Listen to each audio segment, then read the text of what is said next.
Hi everyone, I'm Indy Young, and this is the diagram that I want to do a little explanation of. It's made up of two parts, one over the other. The upper part is called the team's build space, and the foundation beneath the team's build space is called the people space.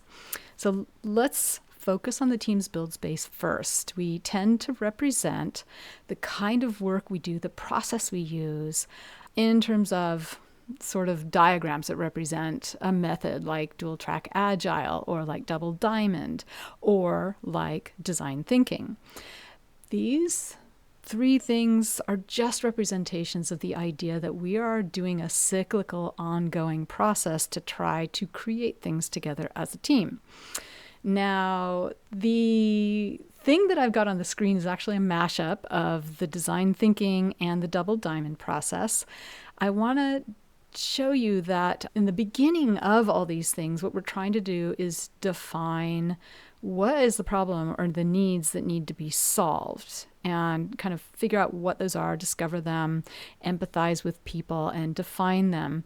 And then we move on to ideation. Ideation is where we figure out, well, what kind of solution could we make? Should we prototype it? Can we test it? Let's explore all of that, and then let's try to deliver it. Then we launch it. Okay? Andy Budd wrote an article for Smashing Magazine in August of 23 about the fact that we don't spend so much time in that first part where we're empathizing or discovering or defining.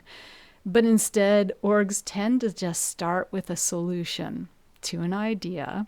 They have this thing that they're going to make, they make it, they launch it, and then they try to improve it with some insights.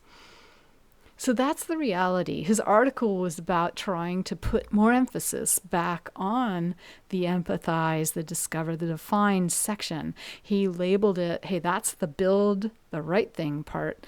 The exploration and delivering of ideas is the build the thing right part. And then the last part is improve the thing.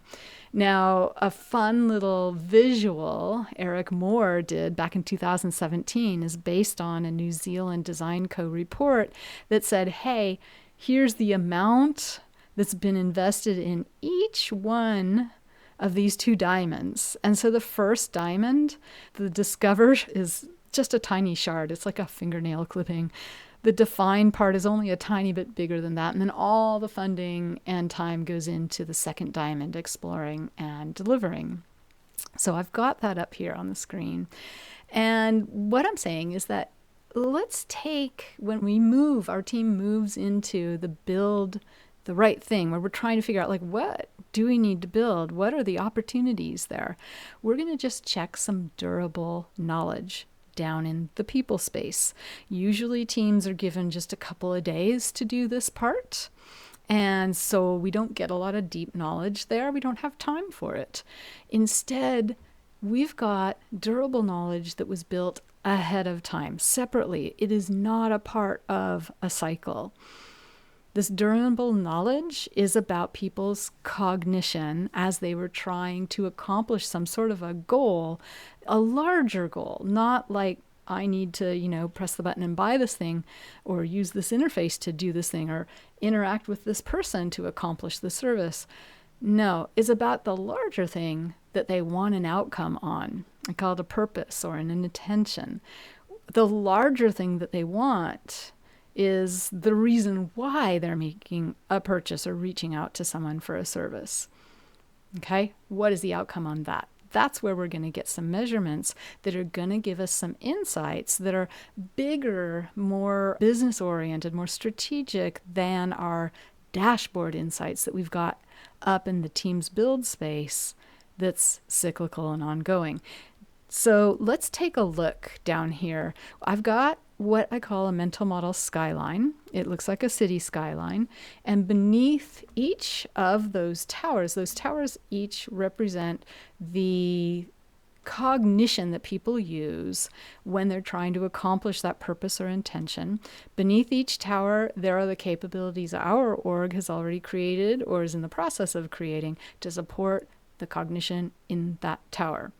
And then what we can do is when we're trying to improve things, we can measure for each tower how well a person's outcome has turned out. So in this case, we've got a green spark line down there and a purple spark line. They represent two different thinking styles.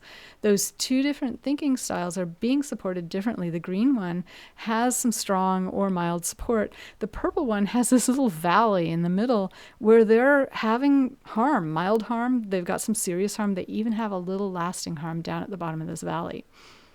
And those are opportunities. Those are gaps. What are we going to do? Are there things in here that our org wants to do, to explore, to come up with solutions for? So this is how we do more strategic work, where we're like, which direction next?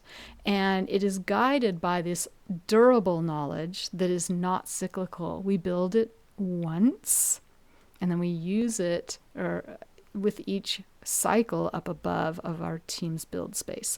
There's also an element here on the left, a little dial, which I explain in my course, which I explain it in several presentations.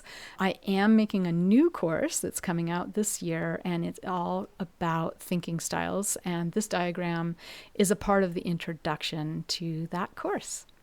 So I hope that this description has been helpful.